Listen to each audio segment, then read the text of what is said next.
DVG ಅವರ ಒಂದು ಮಾತು, ಬಂದ ಭಾಗ್ಯವನೆನೆ ಬಾರದೆಂಬುದನ್ನು ಬಿಡು ಅನ್ನೋದನ್ನ ಸಾಲುಗಳನ್ನು ಗಮನಿಸ್ತಾ ಇದ್ದೆ. ಇನ್ನೂ ಒಂದೆರಡು ಸಾಲಿದೆ, ನಮ್ಮ ಪಾರ್ಟಿಸಿಪೆಂಟ್ಸ್ ಅದನ್ನ ಪ್ರಸ್ತಾಪ ಮಾಡಲಿ.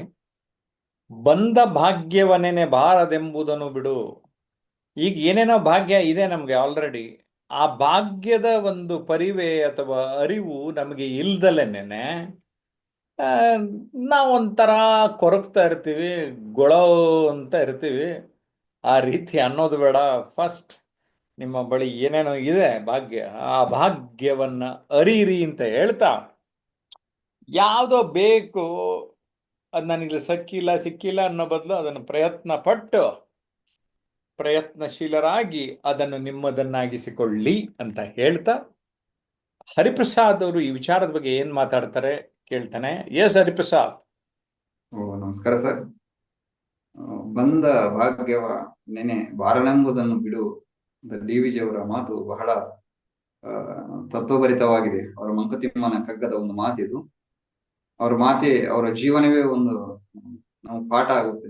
ಅವರ ಒಂದು ಭಗವದ್ಗೀತೆಯ ಎಲ್ಲಾ ಅಂಶಗಳನ್ನು ಕಗ್ಗದಲ್ಲಿ ನಿರೂಪಿಸ್ತಾ ಬರ್ತಾ ಇದ್ದಾರೆ. ಈ ಒಂದು ನಾವು ಮನುಷ್ಯ ಹೇಗಂತಂದ್ರೆ ಅಲ್ಲಿ ಅಡಿಗರ ಒಂದು ಮಾತಿದೆ, ಒಂದು ಸಾಂಗಲ್ಲಿ ಬರುತ್ತೆ, ಇರುವುದೆಲ್ಲವೂ ಬಿಟ್ಟು ಇರದುದರೆಡೆಗೆ ತುಡಿಯುವುದೇ ಜೀವನ. ಇರುವುದನ್ನ ಬಿಟ್ಟು ಯಾವ್ದಾವ್ದಕ್ಕೂ ಹೋಗ್ತಾ ಇರ್ತೀವಿ ನಾವು. ಇರೋದ್ರಲ್ಲಿ ಜೀವನ ಸಾಗಿಸ್ಬೇಕು. ನಮ್ಗೇನೋ ದೇವರು ಕೊಟ್ಟಿರ್ತಾರೆ. ಮತ್ತು ಇನ್ನೊಂದೆಲ್ಲ ಒಂದು ಆಟೋ ಹಿಂದೆ ಒಂದು ಸಾಲು ನೋಡಿದ್ದೆ. ಅದೇ ಇರುವುದೆಲ್ಲವೂ ಬಿಟ್ಟು ಇರುವುಗಳನ್ನು ಬಿಟ್ಟುಕೊಳ್ಳುವುದೇ ಜೀವನ ಅಂತ. ಅಂದ್ರೆ ನಾವು ಇರುವುದನ್ನು ನಾವು ಸರಿಪಡಿಸ್ಕೋಬೇಕು. ಇರುವುದನ್ನು ನಮ್ಗೆ ಏನ್ ಕೊಟ್ಟಿರ್ತಾರೆ ದೇವರು. ಗಾಡ್ ಗಿವ್ಡ್ ಎ ಚಾನ್ಸ್ ಅಂತೆ, choice. God gives A choice, not A chance ಅಂತ. ಗಿವ್ಡ್ ಏನೋ ಚಾಯ್ಸ್ ಕೊಟ್ಟಿದ್ದಾರೆ. ಚಾಯ್ಸ್ ಕೊಟ್ಟಿದ್ದನ್ನ ನಾವು ಸರಿಯಾಗಿ ಅದಕ್ಕೆ ಏನೇನ್ ಬೇಕು, ಅದಕ್ಕೆ ಅಂಶಗಳು ಏನೇನ್ ಬೇಕು ಅದನ್ನ ವೃದ್ಧಿಪಡಿಸ್ಕೊಂಡು ಅದರ ಮೂಲಕ ಜೀವನ ಸಾಗಿಸ್ಬೇಕಾಗುತ್ತೆ. ಅದ್ರ ಬಿಟ್ಟು ನಾವು ಯಾವ್ಯಾವ್ದ್ರ ಬಗ್ಗೆ ತಲೆ ಕೆಡಿಸ್ಕೊಂತೀವಿ ಅಂತ ನಾವು ಕೊಟ್ಟಿರುವುದನ್ನ ಸರಿಯಾದ ಜೀವನದಲ್ಲಿ ಸರಿಯಾದ ರೀತಿಯಲ್ಲಿ ಸರಿಯಾದ ದಾರಿಯಲ್ಲಿ ನಡೆಸ್ಕೊಂಡು ಹೋದ್ರೆ ನಮ್ಮ ಜೀವನವೂ ಸಂತೋಷ ಆಗುತ್ತೆ, ಜೀವನ ಸಹ ತೃಪ್ತಿಕರವಾಗುತ್ತೆ, ಜೀವನ ಸಹ ಸಮಾಧಾನ ಆಗುತ್ತೆ, ಜೀವನ ಚೆನ್ನಾಗಿರುತ್ತೆ ಅನ್ನುವ ಅಂಶದ ಆಧಾರದ ಮೇಲೆ ಕೊಟ್ಟಿದ್ದಾರೆ ಸರ್. ಓಕೆ, ಧನ್ಯವಾದಗಳು ಸರ್. ಓಕೆ, ಸೊ ಹರಿಪ್ರಸಾದ್ ಸೂಕ್ಷ್ಮವಾಗಿ ಈ ವಿಚಾರಗಳನ್ನ ಈಗ ಪ್ರಸ್ತಾಪ ಮಾಡಿದ್ರು. ಇನ್ನು ಬಾಬು ಅವರು ಈ ವಿಚಾರದ ಬಗ್ಗೆ ಏನ್ ಹೇಳ್ತಾರೆ ಕೇಳೋಣ.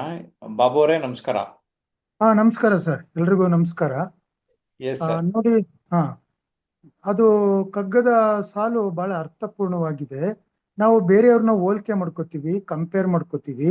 ನಮ್ಗಿಂತ ಕೆಳಪಟ್ಟವರು ತುಂಬಾ ಚೆನ್ನಾಗಿ, ನಮ್ಗಿಂತ ಕಡಿಮೆ ಇರ್ತಕ್ಕಂಥವ್ರು ನೆಮ್ಮದಿಯಾಗಿರ್ತಾರೆ. ಆದ್ರೆ ನಾವು ಬೇರೆಯವ್ರನ್ನ ಹೋಲಿಕೆ ಮಾಡ್ಕೊಂಡು ನಮ್ಮ ಇರತಕ್ಕಂಥದ್ದನ್ನ, ಅದಕ್ಕೆ ಹೇಳೋದು, ಇರುವ ಭಾಗ್ಯವನ್ನೋದು ಬಾರನೆಂಬುದನ್ನು ಬಿಡು ಅರಿಸಕ್ಕಿದ್ದ ದಾರಿ. ಇರೋದ್ರಲ್ಲಿ ಯಾರು ತೃಪ್ತಿ ಮಾಡ್ತಾನೋ ಅವನೇ ನಿಜವಾದಂತ ಶ್ರೀಮಂತ. ಇಲ್ದೇ ಇರೋದನ್ನ ಕೊರಗ್ತಾ ಇರೋದು, ಇರೋದನ್ನ ಬಿಟ್ಬಿಡೋದು, ಹಂಗ ಆಗ್ಬಾರ್ದು. ಅವಾಗ ಮಾತ್ರ ನಮ್ಮ ಲೈಫಲ್ಲಿ ಏನಾದ್ರೂ ಒಂದು ಅಚೀವ್ ಮಾಡೋದಿಕ್ಕೆ ಸಾಧ್ಯ ಆಗುತ್ತೆ. ಬೇರೊಬ್ಬ ಹೋಗ್ತಾ ಇದ್ನಂತೆ, ನನ್ ಕೈ ಬೆಳ್ಳಲ್ಲಿ ಉಂಗ್ರ ಇಲ್ವಲ್ಲ ಅಂತ ಯೋಚನೆ ಮಾಡ. ಸ್ವಲ್ಪ ದೂರ ಹೋದಾಗ ಅವ್ನ ಕೈಯೇ ಇರ್ಲಿಲ್ಲ.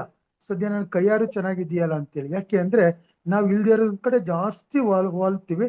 ಅದಾಗಬಾರ್ದು. ಕೊಟ್ಟಿರೋ ಜೀವನವನ್ನ ಸುಂದರವಾಗಿ ಮಾಡ್ಕೊಳ್ತಕ್ಕಂಥದ್ದು ನಮ್ಗಿದೆ. ಬೇಕಂದಾಗ ನಮ್ ಪ್ರಯತ್ನ ಇನ್ನೂ ಹೆಚ್ಚು ಬೇಕಾ, ನೀವು ಪ್ರಯತ್ನವೇ ಪರಮೇಶ್ವರ ಅಂತ ಹೇಳ್ತಾರೆ. ಈಗ ಮೊದ್ಲೆಲ್ಲ ಹೇಳ್ತಿದ್ವಿ, ಹಾಸಿಗೆ ಇದ್ದಷ್ಟು ಕಾಲ್ ಚಾಚು ಅಂತ. ಕಾಲಿದ್ದಷ್ಟೇ ಹಾಸಿಗೆ ಹೊಲಿಸ್ಕೋಬೇಕು ಅಂದ್ರೆ ನಮ್ಮ ಪ್ರಾಮಾಣಿಕ ಪ್ರಯತ್ನ ಇರಬೇಕು. ಆ ಕಡೆ ಒಂದು ಕನ್ಸೇನಿದೆ, ಅದನ್ನ ನಾವು ಪ್ರಯತ್ನ ಮಾಡಿದ್ರೆ ನಾವ್ ಏನ್ ಬೇಕೋ ಅದನ್ನ ಪಡ್ಕೊಳ್ಳೋದಿಕ್ಕೆ ಇವತ್ತು ಒಳ್ಳೆ ಅವಕಾಶ ಇದೆ. ದೇವ್ರು ಎಲ್ರಿಗೂ 24 ಗಂಟೆ ಟೈಮೇ ಕೊಟ್ಟಿರೋದು, ಪ್ರತಿಯೊಬ್ಬರಿಗೂ ಸಮಾನವಾಗಿ ಕೊಟ್ಟಿದ್ದೇನೆ. ಯಾರು ಬೇಕೋ ಅವರು ಸತ್ಯಾನುಸಾರ ಮಾಡ್ಬೋದು. ಇಲ್ಲಾಂದ್ರೆ ಇರೋದನ್ನ ಎಷ್ಟು ತೃಪ್ತಿಕರವಾಗಿ ಜೀವನ ನಡೆಸಿದ್ರೆ ಖಂಡಿತ ಬದುಕು ಸಾರ್ಥಕ ಆಗುತ್ತೆ ಅನ್ನೋದು ನನ್ನ ಭಾವನೆ. ಎಸ್, ಲೆಕ್ಚರರ್ ಬಾಬು ಅವರ ಮಾತು ಕೇಳಿದ್ರಿ. ಈಗ ನಾವು ಬಿಸ್ನೆಸ್ ಮನ್ ಆನಂದ್ ಅವರು ಏನ್ ಹೇಳ್ತಾರೆ ಈ ವಿಚಾರದ ಬಗ್ಗೆ ಕೇಳೋಣ. ಎಸ್ ಆನಂದ್, ಮಾತಾಡಿ. ನಮಸ್ಕಾರ ಸರ್. ಸರ್, ಇದು ಬಂದ ಭಾಗ್ಯವ ಏನೇದು ಅಂದ್ರೆ, ಈಗ ನಮಗೆ ಏನೇನೋ ಈ ಭಗವಂತ ಅಥವಾ ಈ ಪ್ರಕೃತಿ ನಮ್ಗೆ ಎಲ್ಲಾ ಭಾಗ್ಯಗಳನ್ನ ಕೊಟ್ಬಿಟ್ಟಿದೆ ಸರ್. ಬರೀ ಮನುಷ್ಯರಿಗಲ್ಲ, ಎಲ್ಲಾ ಜೀವರಾಶಿಗಳಿಗೂ ಏನೇನು ಬೇಕೋ ದೇವ್ರು ಎಲ್ಲಾ ಮಾಡಿಟ್ಟಿದ್ದಾನೆ. ನದಿಗಳಿದಾವೆ, ಸರೋವರಗಳಿದಾವೆ, ಪ್ರಕೃತಿ, ಹಣ್ಣು, ಕಾಯಿ, ಹೂವು ಎಲ್ಲಾ ಇದೆ. ಇನ್ನೇನಿದ್ರು ಇದನ್ನ ಕೆಡಿಸ್ದಿರ ಬದುಕಿದ್ರೆ ಇದೇ ಒಂದು ದೊಡ್ಡ ಭಾಗ್ಯ.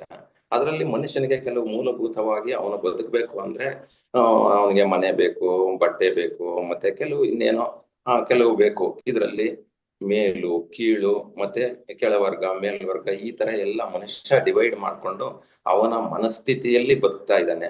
ಆದ್ರಿಂದ ಪ್ರತಿಯೊಬ್ಬ ಮನುಷ್ಯನು ತಿಳ್ಕೊಬೇಕು, ನನಗೆ ಏನಿದೆಯೋ ಅದನ್ನ ಅನುಭವಿಸ್ಬೇಕು. ಯಾಕೆ ಅಂದ್ರೆ ಒಳ್ಳೆ ಬ್ಯಾಂಕ್ ಬ್ಯಾಲೆನ್ಸ್ ಇರುತ್ತೆ.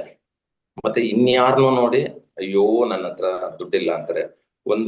ನಮ್ಗೆ ಎಲ್ರಿಗೂ ಸೂರು, ಎಷ್ಟೋ ಜನಗಳಿಗೆ ಈ ಪ್ರಪಂಚದಲ್ಲಿ ಸೂರು ಇರೋದಿಲ್ಲ, ಆದ್ರೆ ನಮ್ಗೆ ಒಂದು ಸೂರು ಕೊಟ್ಟಿರ್ತಾನೆ. ಬಟ್ ಅದನ್ನ ನಾವು ನೆನ್ಸ್ಕೊಳ್ಳೋದಿಲ್ಲ.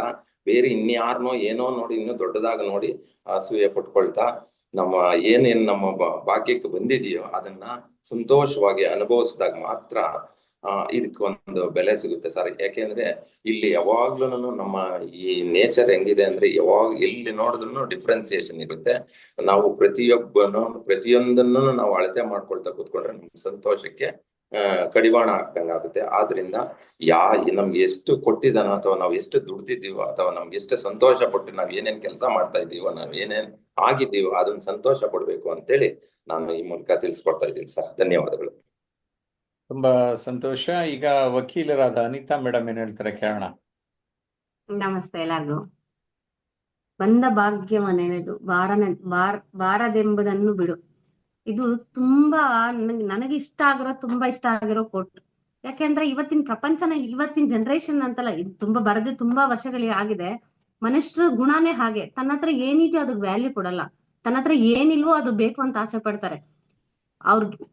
ಭಗವಂತ ಏನ್ ಅಂತಂದ್ರೆ ಯಾರ್ಗ್ ಏನೇ ಕೊಡ್ಬೇಕಾದ್ರೂ ಕೂಡ ಯೋಚನೆ ಮಾಡಿ ಅವ್ರಿಗೆ ಏನ್ ಸೂಟ್ ಆಗುತ್ತೋ ಅನ್ನೋದನ್ನೇ ಕೊಟ್ಟಿರ್ತಾರೆ. ಬಟ್ ಆದ್ರೆ ಅದನ್ನ ಅರ್ಥ ಮಾಡ್ಕೊಳಲ್ಲ. ಯಾವಾಗ್ಲೂ ತನ್ನ ಹತ್ರ ಏನಿದೆಯೋ ಅದಕ್ಕೆ ಯಾವತ್ತೂ ವ್ಯಾಲ್ಯೂ ಮಾಡಲ್ಲ. ಬೇರೆಯವ್ರ ಹತ್ರ ಏನಿದೆಯೋ ತನ್ನ ಹತ್ರ ಅದಕ್ಕಿಂತ ಚೆನ್ನಾಗಿರೋದೇ ಇರುತ್ತೆ, ಆದ್ರೆ ಅವ್ರಿಗೆ ಅದು ಚೆನ್ನಾಗಿದೆ, ನನ್ನ ಹತ್ರ ಇರೋದು ಬೆಸ್ಟ್ ಇದೆ ಅಂತ ಅನ್ಸೋಲ್ಲ. ಬೇರೆಯವ್ರ ಹತ್ರ ಏನಿದೆಯೋ ಅದೇ ಬೆಸ್ಟ್ ಅಂತ ಅನ್ಸುತ್ತೆ ಅವ್ರಿಗೆ. ಯಾವಾಗ್ಲೂ ತನ್ನ ಹತ್ರ ಇರೋದ್ರಲ್ಲಿ ಯಾರು ಖುಷಿ ಸಂತೋಷ ಕಂಡ್ಕೋತಾರೋ ಅವ್ರು ಮಾತ್ರ ಅವ್ರ ಜೀವನದಲ್ಲಿ ನೆಮ್ಮದಿ ಸಂತೋಷನ ಹೊಂದಕ್ಕಾಗತ್ತೆ ಅಂತ ಹೇಳಕ್ ಇಷ್ಟಪಡ್ತೀನಿ. ತುಂಬಾ ಸಂತೋಷ. ನಮ್ ಜೊತೆ ಮಂಜುನಾಥ್ ಇದ್ದಾರೆ. ಮಂಜುನಾಥ್ ಅವರ ಅನಿಸಿಕೆಯನ್ನ ಕೇಳೋಣ. ಎಸ್ ಮಂಜುನಾಥ್, ನಮಸ್ಕಾರ. ಎಲ್ಲರಿಗೂ ನಮಸ್ತೆ ಸರ್. ಸರ್, ಬಂದ ಭಾಗ್ಯವನ್ನೆನ್ನದು ಬರದೆಂಬುದನ್ನು ಬಿಡು. ಇದು ಖಂಡಿತವಾಗ್ಲೂ ಸತ್ಯವಾದ ಮಾತು ಸರ್. ಈಗ ನಾವು ಏನ್ ನಮಗ್ ಬರ್ಬೇಕು ಅಂತ ಇದು ಭಗವಂತ ಇಚ್ಛೆ ಮಾಡಿರ್ತಾನೆ ಅದು ನಮ್ಗೆ ಖಂಡಿತವಾಗ್ಲೂ ಬಂದೇ ಬರುತ್ತೆ. ಆದ್ರೆ ಬರುತ್ತೆ ಅಂತ ಹೇಳಿ ಕೂರ್ಕೂಡ್ದು, ನಮ್ಮ ಪ್ರಯತ್ನ ನಮ್ಮಲ್ಲಿ ಇರ್ಬೇಕು. ಆಮೇಲೆ ಯಾರನ್ನೇ ನೋಡಿ ಹೊಟ್ಟೆ ಉರಿ ಅಥವಾ ಅಸೂಯೆ ಪಡೋದಕ್ಕಿಂತ ಅದು ನಾವು ಚಾಲೆಂಜ್ ಆಗಿ ಅಥವಾ ಸ್ಫೂರ್ತಿಯಾಗಿ ತಗೊಳ್ಬೇಕು.